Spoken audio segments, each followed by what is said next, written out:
So let's talk about how neurofeedback changes the brain.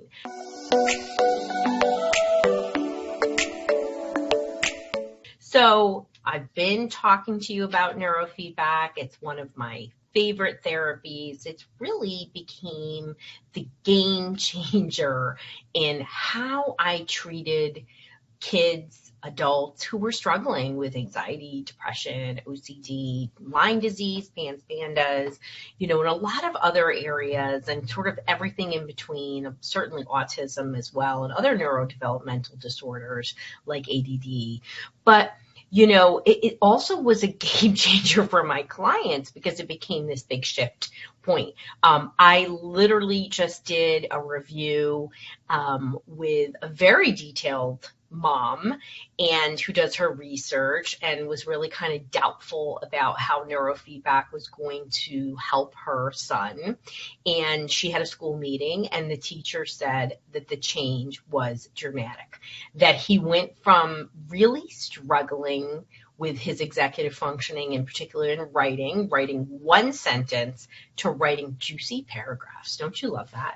So, they didn't just do neurofeedback. They have him, working with a learning specialist to help with executive functioning. And it all sort of came together when it calmed his brain. So the first way, neurofeedback really changes the brain is that it calms the brain. So we are always in, whether we want to accept it or not, there's a lot of stressors in the world and our kids are not immune. And certainly as parents, we're not immune. But neurofeedback does that beautiful job of safely and effectively pulling you out of a sympathetic dominant state, right, our stress state, and helping it to get into that parasympathetic, calm, what I like to call hot tub state. And that is really important for many, many things, not just those clinical issues, but for every day, for, remembering to pick up your book bag because you're not in this anxious state, to getting along with your brothers and sisters, or, showing up to your job with a happy face. But because we're just inundated with stress, we really have to spend a lot more time calming our nervous system. And without that calm brain, not much learning is possible. So the next way neurofeedback helps is that, yes, we are in a sympathetic dominant state, but the extreme version of a sympathetic dominant state is when you are in fight, flight, or freeze. And we often think about fight, flight, or freeze for only our people that have experienced trauma or a significant event, right? Which is often so perplexing for parents when I'm like, your kid's in a fight, flight, or freeze state. And they get it, right? Their brain gets hijacked. And that is that extreme form of a sympathetic dominant. So the brain is in a rev state.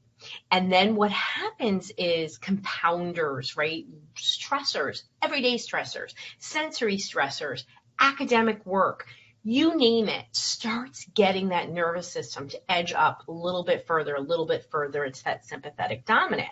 And why does one go into a fight, flight, or freeze? Well, it can be a big deal stressor, right? We've had shootings, we've had pandemic, you might have had a grandparent or a pet loss, friendship, bullying, you name it. But it also can be the everyday difficulty in classes, whether your kid has dyslexia or ADHD, or they have anxiety and their executive functioning skills are in the toilet, whatever is going on. Having to do the daily when you're not at really a relaxed, attentive state. And that's what happens when you're in a nice parasympathetic state. You're relaxed and attentive. When you're in a sympathetic dominant, your brain is literally like, what's going on? Where's the war? What do I have to do? And that's why it goes into flight, fight, or freeze, because it turns off the frontal lobes and your brain is looking for the fight. It's trying to figure out how it's going to protect itself. So those everyday functions that it's supposed to be doing falls to the wayside. Hope that's an aha moment for you. I know a lot of times you're like, wow, why is my bright kid so incapable of, hanging up his laundry, or drops garbage on the floor, and it's really because they could be in fight, flight, or freeze. And those are very real things that happen to kids. They happen to adults. You have to calm the brain. And that's what neurofeedback does so beautifully, safely. And the research, thousands of research studies show us with so many of these clinical conditions. I just really want to make a point that you don't have to have one major incident happen to get into that rev state. And you can be living a beautiful life. You can go have your kid be going to a great school. You can be loving parents, and everyday stressors can really get in there and cause kids to struggle. So when you're in a stress activated rev state, sympathetic dominant, certainly fight, flight, or freeze, no learning is possible. The brain does not allow you to learn when it's stress activated. It is neuroprotective because it wants you to be alert for danger. It's just that our brains are in a danger mode even in modern times when we don't really have danger, or we're not in a situation of danger, which does happen, right? So when it's calm, the brain can learn. And in the same incidence of the mother who said that's so dramatic, the difference academically, we talked a lot about how now that we addressed response inhibition, which is the number one foundational skill for executive functioning, and executive functioning is the brain's ability to plan and prioritize for a future event, and can be affected by things like ADHD, autism, anxiety, depression, right? Your thinking skills aren't going to be working. You already heard your frontal lobes go offline when it's in a stress state. So that means you cannot really be thinking about, what you're going to be doing next. So when it starts to regulate, and in the case of this boy, his mother was like, wow, now we can he's actually listening and being receptive to coaching from us. And I was like, exactly. So let's get you learning for yourself on how to teach your kid, right? Because it's those shifts in language that really help kids, right? And before they couldn't hear you, and also what could have been behind it is a lot of shame. I find that shame and fear, those are pretty much the drivers for most behaviors, even in our kids, certainly adults. Kids, there's never a bad kid in the world. There really isn't. They are struggling in the inside, and they, feel ashamed if they're not doing well. And so when we calm the brain down, we are allowing the brain to learn, and all that good stuff that you're teaching, maybe their therapist is teaching them, maybe a coach is teaching them, maybe their teacher is teaching them, is able to be absorbed because the brain can take in information. And that's really, and certainly neurofeedback, has been shown to, it increases neurotransmitter activity in the brain, not just at the region we're training, but at the other areas, which is pretty cool. And it's been shown to increase gray matter in the frontal lobes. So that's awesome. And what I love about neurofeedback is, I rarely get people back unless they've had a major stressor, situational stressor, right?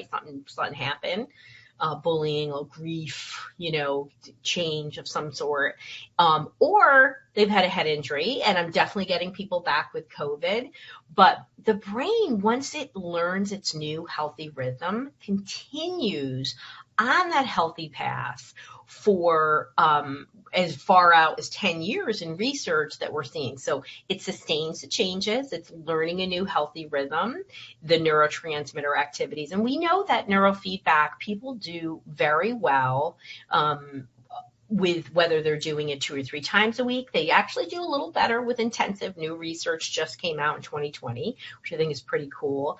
And when people integrate lifestyle changes, right? So we can't just do neurofeedback, reducing stress and then be like, wow, I'm going right back to my stressful ways that I deal with life's challenges, right? We have to learn coping skills. And that's where the magic happens. When we calm the brain, we learn new skills.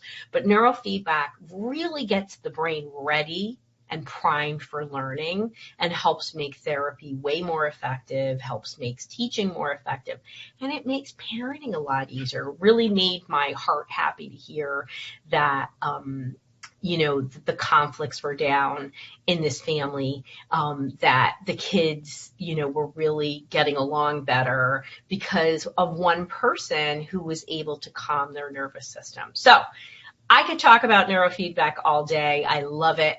And I hope you listen to all my episodes around neurofeedback, and I hope you consider it as a wonderful alternative to medication and other therapies. For me, it is a standard of care that I wish more people were using to improve their focus, mood, and learning, and many other areas. Anyway, be well. Sending you, as always, lots of good juju.